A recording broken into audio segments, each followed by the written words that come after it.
അസ്സലാമു അലൈക്കും വറഹ്മത്തുള്ളാഹി ബിസ്മില്ലാഹിൽ അൽഹംദുലില്ലാഹി വസ്സലാത്തു വസ്സലാമു അലാ റസൂലിൽ അമീൻ വഅലാ ആലിഹി വസഹ്ബിഹി അജ്മഈൻ അമ്മാ ബഅദ്.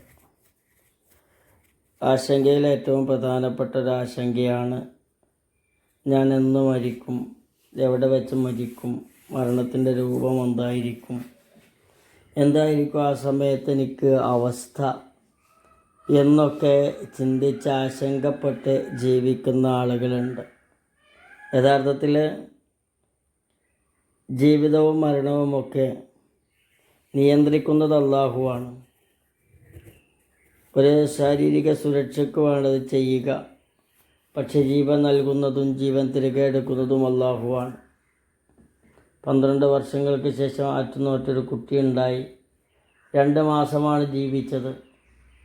അതിൽ അങ്ങനെ സംഭവിക്കുമ്പോൾ മാതാപിതാക്കൾ ചിന്തിക്കേണ്ടത് ആ കുട്ടിക്ക് ജീവൻ നൽകിയതും നമ്മളെ പരീക്ഷിച്ചതും ജീവൻ എടുത്തതുമൊക്കെ അല്ലാഹു ആണ് എന്നൊരു വിചാരത്തിൽ ആ പരീക്ഷണത്തോട് അഭിമുഖീകരിക്കുകയാണെങ്കിൽ അത് വലിയ പ്രശ്നമാകാതെ മുന്നോട്ട് പോകും. അല്ലാഹു ഉദ്ദേശിക്കുന്നതല്ലാതെ ഉപദ്രവിക്കാനോ ഉപകാരം ചെയ്യാനോ ആർക്കും കഴിയില്ലെന്ന് ഉറച്ചു വിശ്വസിക്കുന്നതാണ് തൗഹീദ്. അയ്നമാ തകൂനു യുദ്രിക്കുമുൽ മൗത്ത് വലൗ കുന്തും ഫീ ബുറൂജിൻ മുശയ്യദ. നിങ്ങളെവിടെയായിരുന്നാലും മരണം നിങ്ങളെ പിടികൂടും.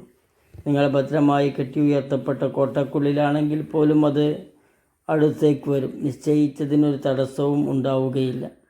മരണത്തെ ഭയപ്പെട്ടാലും ഭയപ്പെട്ടില്ലെങ്കിലും വരേണ്ടത് വഴിയിൽ തങ്ങിൽ എന്ന് കൃത്യമായി നമ്മൾ മനസ്സിലാക്കണം. വന്നതൊക്കെയും വരാനിരിക്കുന്നതും റബ്ബിൻ്റെ തീരുമാനമനുസരിച്ചാണ് എന്നൊന്നുകൂടി നമ്മുടെ ജീവിതത്തിലെ വിശ്വാസത്തെ ഉറപ്പിക്കേണ്ടതുണ്ട്. ഈ ജീവിതം എന്നത് വളരെ ചെറുതാണ്. ജീവിതം ചെറുതാണെന്നും പരലോകത്ത് നിത്യജീവനാണെന്നുമുള്ള ചിന്ത ഉണ്ടാക്കുന്ന ഒരു ആശയും പ്രതീക്ഷയും സമ്മർദ്ദങ്ങളിൽ നിന്ന് രക്ഷപ്പെടാനുള്ള കഴിവും ഒക്കെ ആ ഒരു കാര്യത്തിൽ നമുക്കുണ്ടാകും. ഇവിടെ എന്ത് പ്രവർത്തിച്ചാലും, എന്ത് ബുദ്ധിമുട്ടിയാലും, എന്ത് പ്രയാസപ്പെട്ടാലും അതൊക്കെ നാളെ പരലോകത്ത് കാണുമെന്ന പ്രതീക്ഷയാണ് ഈ ലോകത്തെ മുഴുവൻ ബുദ്ധിമുട്ടുകൾക്കും ആശ്വാസമായി വരുന്നത്. ഈ ലോകത്ത് അനുഭവിക്കുന്ന ബുദ്ധിമുട്ടുകൾ, പരീക്ഷണങ്ങൾ, ഉത്കണ്ഠകൾ, ദുഃഖം എന്നിവ ഇൻഷാ അല്ലാഹ് ചുരുങ്ങിയ കാലത്തേക്കാണ്. ഈ ലോകത്ത് അനുഭവിച്ചാൽ മതി. ക്ഷമിച്ചതിനുള്ള പ്രതിഫലത്തിനായി കാത്തിരിക്കുക. അള്ളാഹുവിനെ കണ്ടുമുട്ടുമ്പോൾ അവനിൽ വിശ്വാസമർപ്പിക്കുന്നവനായി, ലാ ഇലാഹ ഇല്ലല്ലാഹു എന്ന വിശ്വാസക്കാരനായി, ഈ ദുനിയാവിനെ ഉപമകളായി അള്ളാഹുവിൻ്റെ റസൂൽ സല്ലല്ലാഹു അലൈഹി വസല്ലം പറഞ്ഞത് നമ്മുടെ മനസ്സിലേക്ക് എടുത്തു വെക്കുമ്പോഴാണ് ദുനിയാവിൻ്റെ നിസ്സാരത ബോധ്യപ്പെടുക.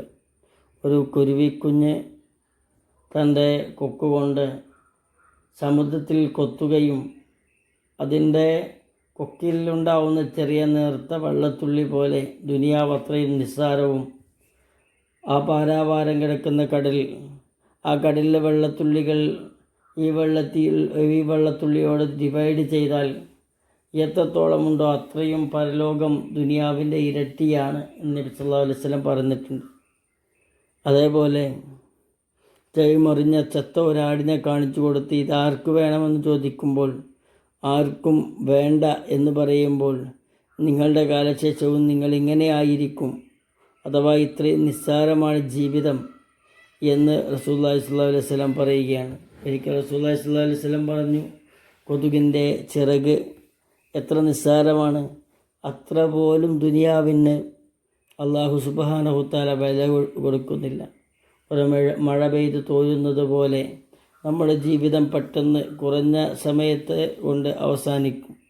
ഇവിടെ ഒരു വഴിയാത്രക്കാരനെ പോലെ, അപരിചിതനെ പോലെ, ഒരു മരത്തണലിൽ വിശ്രമിക്കുന്നവനെ പോലെ കിട്ടിയതിൽ തൃപ്തിപ്പെട്ടുള്ളത് കൊണ്ട് അഡ്ജസ്റ്റ് ചെയ്ത് ജീവിക്കാൻ നമുക്ക് സാധിക്കണം.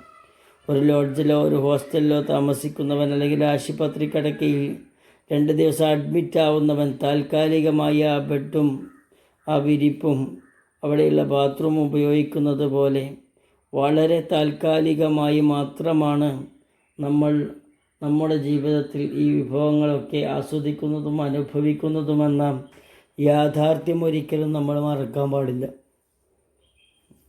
അങ്ങനെ ചിന്തയുള്ള ആൾക്ക് യഥാർത്ഥത്തിൽ ജീവിതത്തിൽ സമാധാനവും സന്തോഷവും, കിട്ടാത്തതിൽ നിരാശയില്ലായ്മയും കിട്ടിയതിൽ അമിതമായ സന്തോഷവും ഉണ്ടാകും. അള്ളാഹു അനുഗ്രഹിക്കട്ടെ.